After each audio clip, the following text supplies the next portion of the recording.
दोस्तों, आपके अपने यूट्यूब चैनल कोचिंग क्लास में आपका स्वागत है। आज फिर कक्षा 9 गणित में अध्याय 1 संख्या पद्धति से रिलेटेड प्रश्नावली 1.5 के अंतर्गत आए हुए क्वेश्चनों को सॉल्व करेंगे।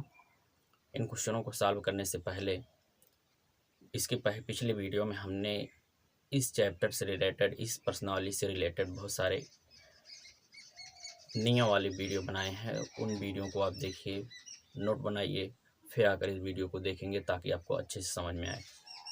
पहला क्वेश्चन कह रहा है कि बताइए कि नीचे दी गई संख्याओं में कौन कौन परमेय और कौन कौन अपर्मेय है। इसे पढ़ने से पहले यहाँ पे कुछ हमने लिखा है, देखिए ध्यान से। यदि परमेय को क्यू से और अपर्मेय को क्यू डैश से दर्शाएं तो ये नियम है, 3 नियम, जिनके आधार पर हम इनको बता सकते हैं कि परमेय है कि अपर्मेय है। पहला है, ये कहता है कि दो परमेय संख्याओं की संक्रिया, संक्रिया का मतलब होता है जोड़ घटाव गुणा भाग, हमेशा एक परमेय संख्या मिलती है। कन्फर्म हुआ। दूसरे कह रहा है कि एक परमेय और एक अपर्मेय, अथवा एक अपर्मेय फिर परमेय, मतलब एक परमेय हो और एक अपर्मेय हो। यदि ऐसी संख्याओं का संक्रिया कराया जाए तो हमेशा वो एक अपर्मेय संख्या प्राप्त होती है। और तीसरा नियम कहता है कि यदि दो अपर्मेय संख्याओं की संक्रिया कराते हैं तो उनका जो मान मिलेगा वो परमेय भी मिल सकता है और अपर्मेय भी मिल सकता है। ये 3 नियमों की सहायता से यहाँ पहचान करेंगे। तो आइए देखा जाए पहला क्वेश्चन। 2 - √5, इससे बताना है कि परमेय है कि अपर्मेय। यहाँ पे 2 देख रहे हैं, एक परमेय है, 2 एक परमेय संख्या है और √5 एक अपर्मेय संख्या है। ठीक भैया। और एक परमेय और एक अपर्मेय संख्या की संक्रिया क्या होती है? एक अपर्मेय संख्या होती है, तो कह सकते हैं 2 - √5 एक अपर्मेय संख्या है। कौन संख्या भैया? एक अपर्मेय संख्या। समझ में आया। दूसरा देखिए, दूसरा कह रहा है 3 + √23 - √23। यहाँ पे आप ध्यान देंगे कि 3 क्या है? एक परमेय संख्या है और √23 एक अपर्मेय संख्या है। दिस इम्प्लाई दैट, आप बता सकते हो कि 3 + √23 एक अपर्मेय संख्या है। आप देख रहे हैं एक अपर्मेय संख्या है, भी अपर्मेय संख्या है, तो इस स्थिति में परमेय भी हो सकता है और अपर्मेय। तो इसे पहले सॉल्व करना पड़ेगा, तो इसे हम सॉल्व करेंगे तो मिलेगा 3 + √23 - √23, माइनस प्लस कैंसिल, बचा क्या? 3 क्या है? एक परमेय संख्या है, 3 एक परमेय संख्या है। दिस इम्प्लाई दैट, आप बता सकते हैं 3 + √23 और -√23 क्या है? एक परमेय संख्या है, एक परमेय संख्या है। कन्फर्म हुआ भैया। इस प्रकार से पहले का क्वेश्चन और पहले का पहला और दूसरा पार्ट आपके सामने रखा गया। तीसरा देखा जाए।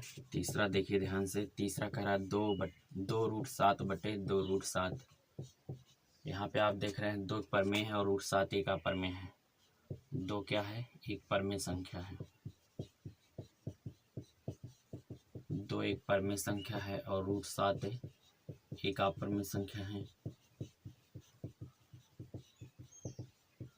दिस इम्प्लाई दैट, आप बता सकते हो 2√7 परमेय और एक अपर्मेय संक्रिया अपर्मेय होती है, तो ये अपर्मेय होगा। आप देख रहे हैं अंश में भी अपर्मेय है और हर में भी अपर्मेय, कैंसिल हो जाएगा, बचेगा एक, और एक क्या है? एक परमेय संख्या है। और आपने पढ़ा है 2 अपर्मेय संख्याओं की संक्रिया परमेय और अपर्मेय दोनों हो सकती है, तो यहाँ पे अपर्मेय। दिस इम्प्लाई दैट 2√7 बटे 2√7 एक कौन सी संख्या होगी? एक परमेय संख्या होगी। ठीक भी है। इस प्रकार से इसका तीसरा भी सॉल्व हुआ। चौथा देखा जाए। चौथा दिया है 1/√2। एक चौथा 1/√2 दिया है, इसे हम लिख सकते हैं 1/√2 गुणे √2 बटे √2। परमेयकरण करा दिया गया तो यहाँ मिल जाएगा √2 बटे 2। 2 एक परमेय है, 2 एक परमेय है और √2 एक अपर्मेय है। √2 एक अपरिमेय संख्या है और 2 क्या है, एक परमेय संख्या है। आपको बताया गया जब एक परमेय हो और एक अपरमेय, या कहिए एक अपरमेय फिर परमेय हो, उनकी संक्रिया कराई जाए तो एक अपरमेय संख्या मिलती है। तो आप बता सकते हैं कि एक अपरमेय संख्या है। जब ये अपरमेय संख्या है, दिस इम्प्लाई दैट 1/√2 भी क्या होगा, एक अपरमेय संख्या। कन्फर्म हुआ। इस प्रकार से क्वेश्चन नंबर 1 का तीसरा पार्ट भी आपके सामने रखा गया। चौथा पार्ट था ये, चौथा भी बता दिया गया। आगे पांचवा है, तो आइए देखा जाए पांचवा पार्ट। पांचवा कह रहा है 2π। यहाँ 2 एक परमेय है, परमेय संख्या, और पाई एक अपरमेय संख्या है, और एक परमेय और अपरमेय संख्या की संक्रिया एक अपरमेय संख्या होती है। आप बता सकते हैं दिस इम्प्लाई दैट 2π एक अपरमेय संख्या होगी, अपरमेय संख्या है। ठीक भैया, इस प्रकार से पहले का 5 पार्ट था, पहले में 5 पार्ट था, पांचों पार्ट आपके सामने सॉल्व करके बताया गया। विश्वास है कि आप नोट बनाए हैं। आइए क्वेश्चन नंबर 2 देखते हैं। भाई क्वेश्चन नंबर 2 में कह रहा है निम्नलिखित व्यंजकों में से प्रत्येक व्यंजक को सरल कीजिए। 4 पार्ट दिया है, इसमें हम बारी बारी से एक एक पार्ट को देखेंगे। तो सॉल्यूशन देखिए, पहला पार्ट का दिया है 3 + √3 गुणे 2 + √2। गुणा कराते हैं भैया, 3 का गुणा 2 में 6, 3 का गुणा √2 में कराएंगे 3 √2 होगा, 3 का, फिर √3 का गुणा आगे कराएंगे तो √3 का गुणा 2 में कराया जाए तो 2 गुणे √3 होगा, और √3 का गुणा √2 में तो √6 हो जाएगा। और ये इसका आंसर है। यहाँ पे कोई सजातीय पद नहीं है जिससे आगे हम सॉल्व करें, तो ये इसका आंसर है। इसका दूसरा पार्ट देखिए, दूसरा कह रहा है 3 + √3 गुणे 3 - √3। यहाँ पर हम a + b × a - b का फार्मूला लगाएंगे। a + b गुणे a - b बराबर होता है a² - b²। तो a के स्थान पे 3 है तो ये 3 का वर्ग होगा, माइनस b के स्थान पे √3 है तो √3 का वर्ग, 3 का वर्ग 9, √3 का वर्ग 3, 9 में से 3 घटा देंगे 6। ये इसका आंसर आ गया भाई। तीसरा सवाल देखिए, तीसरा कह रहा है √5 + √2 का होल स्क्वायर। यहाँ पे a + b होल स्क्वायर का फार्मूला लगाएंगे। a + b होल स्क्वायर बराबर होता है a² + 2ab + b²। तो यहाँ पे a के स्थान पे √5 है तो √5 का वर्ग प्लस 2 गुणे a के स्थान पे √5, b के स्थान पे √2 प्लस b का वर्ग, b के स्थान पे √2 तो √2 का वर्ग। √5 का वर्ग 5 आएगा, 2 गुणे √5 का गुणा √2 में कराएंगे तो √10 होगा, और प्लस √2 का मान √2 का वर्ग 2 होगा, और 5 2 7, 7 + 2 √10। ये इसका आंसर आ गया भाई। इसका 3 पार्ट हो गया। चौथा देखेंगे, चौथा कह रहा है √5 - √2 गुणे √5 + √2। यहाँ पर भी हम यही फार्मूला प्रयोग करेंगे। a + b × a - b बराबर a² - b²। तो यहाँ होगा √5 का वर्ग और माइनस √2 का वर्ग। √5 का वर्ग 5 होगा, √2 का वर्ग 2 होगा, 5 में से 2 घटाएंगे 3 होगा। ये इसका आंसर है। विश्वास है भाई क्वेश्चन नंबर 2 का चारों पार्ट आपको बेहद ढंग से समझ में आया। आपसे निवेदन है कि आप नोट बना लीजिए भाई। आइए देखा जाए इसका अगला क्वेश्चन। दोस्त क्वेश्चन नंबर 3 कह रहा है, आपको याद होगा कि पाई को एक वृत्त की परिधि जिसे सी से कह रहा व्यक्त करें और उसके व्यास जिसको डी से कहा गया है व्यक्त अनुपात से परिभाषित किया जाता है। यानी पाई को वृत्त की परिधि और वृत्त के व्यास के अनुपात द्वारा परिभाषित किया जाता है, अर्थात पाई बराबर c/d। इस तथ्य का अंतर विरोध करता हुआ प्रतीत होता है कि पाई एक अपरिमेय संख्या है। इस अंतर विरोध का निराकरण आप किस प्रकार करेंगे? ध्यान देंगे इसका सॉल्यूशन भाई, ध्यान दीजिएगा। हम जानते हैं हम जानते हैं, क्या जानते हैं कि जो वृत्त का परिधि C से जिसे व्यक्त किया गया और वृत्त का व्यास इसे D से व्यक्त किया गया है, इसका अनुपात पाई के बराबर होता है, अर्थात पाई बराबर C/D। बात कन्फर्म है? इतनी बात भाई, इतना तो कहा भी है। यदि यहाँ से देखिए, एक पाई एक अपरमेय संख्या है ना, ये तो आपको मालूम है। यदि ये C परमेय हो और D अपरमेय हो, तो एक परमेय और अपरमेय संख्या का संक्रिया एक अपरमेय संख्या होती है, तब तो ये पता चल रहा है कि पाई एक अपरमेय संख्या है। अथवा ऐसा भी हो सकता है कि D अपरमेय हो, मतलब व्यास अपरमेय हो, C परमेय हो, तब भी इनका जो अनुपात आएगा वो एक अपरमेय अर्थात पाई के बराबर है और पाई एक अपरमेय संख्या है। परंतु यदि C और D दोनों परमेय हों तो पाई को परमेय की ओर अग्रसर करेगा ना भाई। अगर ये परमेय हो, C भी परमेय हो, D भी परमेय हो, दोनों परमेय हो, तो दोनों का अनुपात का मान अर्थात पाई भी परमेय संख्या की ओर अग्रसर है, जो कि सबसे बड़ा अंतर विरोध है ना भैया। यही तो अंतर विरोध है कि जब हम C और D दोनों को पाई परमेय मान रहे हैं, तो पाई भी एक परमेय संख्या की ओर अग्रसर है ना। यही क्या है, अंतर विरोध है। तो आप क्या बता सकते हो कि यदि C परमेय और D अपरमेय है, अथवा C अपरमेय D परमेय है, तो पाई एक अपरमेय संख्या की ओर अग्रसर होता है या एक अपरमेय संख्या होती है।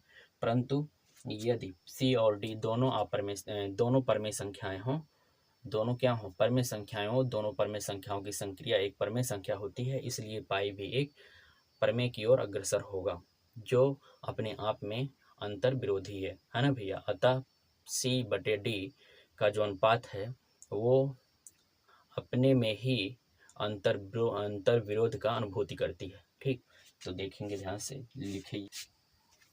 तो भाई समझने की कोशिश कीजिए। यही कहा गया है, यदि C परमेय हो और D अपरमेय हो, अथवा C अपरमेय हो और D परमेय हो, तो पाई एक अपरमेय संख्या होता है ना भैया। इसका अनुपात है, क्योंकि अभी दूसरा नियम बताया गया था कि जब एक परमेय और एक अपरमेय संख्या की संक्रिया कराते हैं तो अपरमेय संख्या होती है।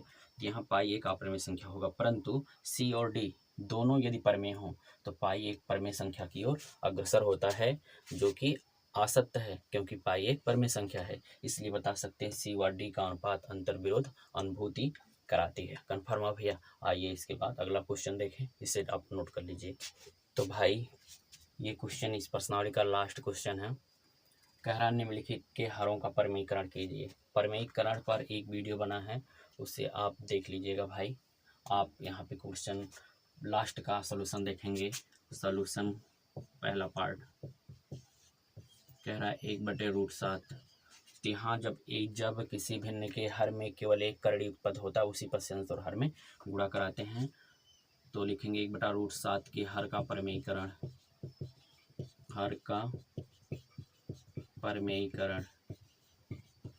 तो आप क्या बताएंगे, √7 से अंश व हर में गुणा कराने पर गुणा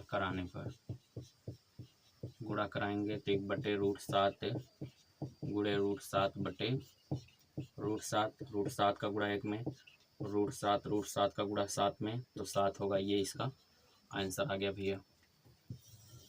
इसका दूसरा देखेंगे। दूसरा दिया है 1/√7 माइनस √6 के हर का परमेयीकरण।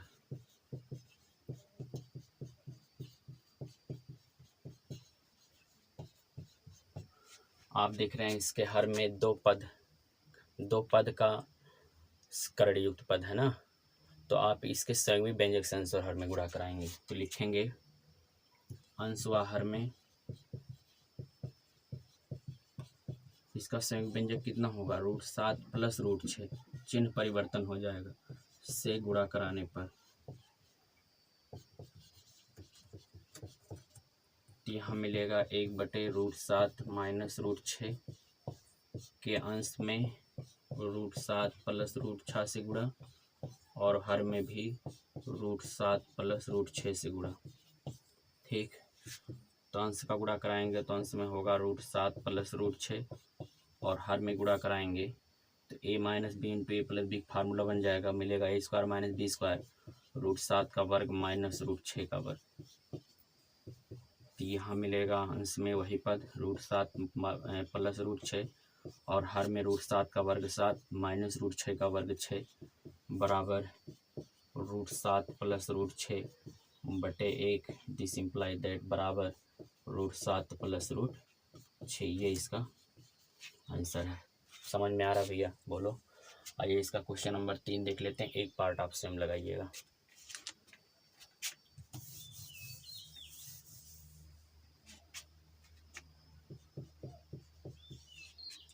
तीसरा दिया है 1/√5 प्लस √2 के हर का परमीकरण।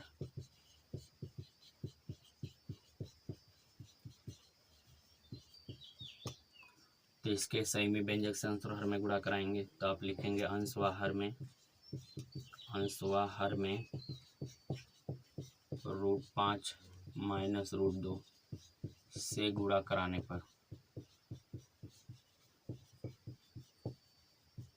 यहाँ हो जाएगा 1/√5 प्लस √2 गुणे अंश में गुणा कराएंगे √5 माइनस √2 से और हर में भी गुणा कराया जाएगा √5 माइनस √2 से। अंश का गुणा कराएंगे तो ही पद आएगा √5 माइनस √2 और हर का हर में गुणा कराएंगे a plus B into A minus B formula लगा देंगे तो a² यानी √5 का वर्ग माइनस √2 का वर्ग। तो अंश में वही रहेगा √5